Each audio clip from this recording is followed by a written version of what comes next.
Well, Greece is at boiling point, with police firing tear gas at crowds of angry protesters. Thousands of demonstrators are trying to block access to the Parliament building, where the government is discussing more cutbacks to secure further rescue loans. We're looking at live pictures right here on RT.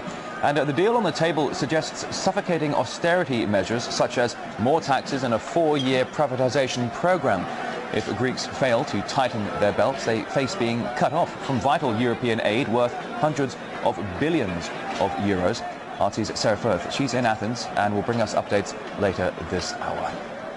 All right, well, for more analysis on the situation that's causing things to flare up again in Greece, let's talk to Nick Skrekas, who's an economic analyst and an international lawyer. Good to see you. So what does a new bailout mean for the people of Greece, and why is there such fear and anger being shown on the streets as we've seen here?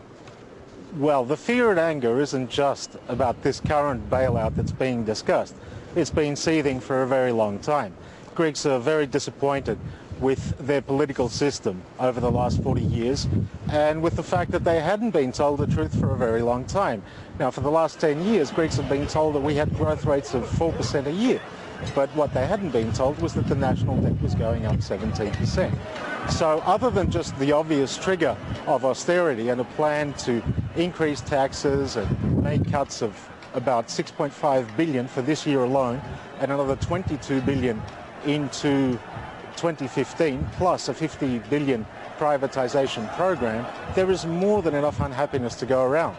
As it's being seen in the pictures we've been showing here on RT, it just looks like chaos and pandemonium on the streets there, the Greek capital. We are getting reports from our correspondent in the region that a group of extremists have provoked the police into their aggressive response today with the tear gas and violence. If this is the case, if it is down to a group of extremists, what would they have to achieve? What are they doing here?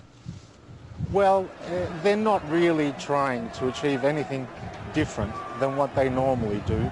It is not unusual for some of these gatherings to be infiltrated when we have a 24-hour general strike. When you say that there are scenes of chaos and pandemonium, I would say that that is probably quite selective. On the whole, most of the protesters at Syntagma are non-party political and very non-violent. There's a lot of families with children, there's a lot of elderly pensioners, there's a lot of very ordinary people who are very concerned about the direction that the country is going in.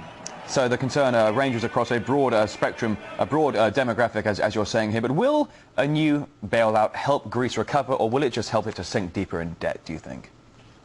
Well, let's face facts. You don't help someone who is in that much debt by giving them even more debt.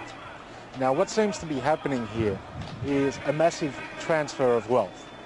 We're getting a transfer from people across Europe paying taxes, lending it to the Greek taxpayer plus interest, who is then sending it all off to investment banks, hedge funds, pension funds, who are all a little bit too silly to lend to Greece at a time when they thought that all of the Eurozone sovereign risk was exactly the same.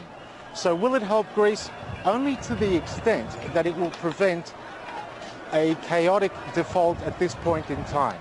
It will help keep our banks afloat, and it will help keep our pension system afloat for the time being. So are you saying that billions are injected as another bailout? Are you saying that it's just going to line the pockets of the fat cats who caused the crisis in the first place, and it won't do anything beneficial for the economy as a whole, just going to the banks and the elite? Not a cent of this bailout money actually comes into the Greek economy. It all goes out into interest payments and repayments of bonds that are coming due.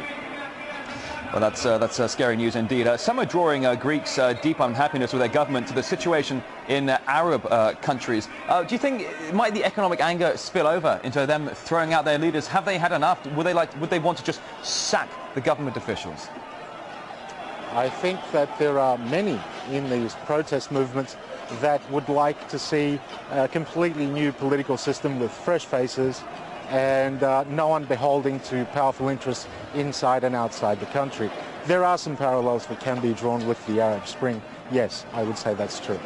All right, Nick Skrekas, author, economic analyst and international lawyer, live from Athens. Thank you.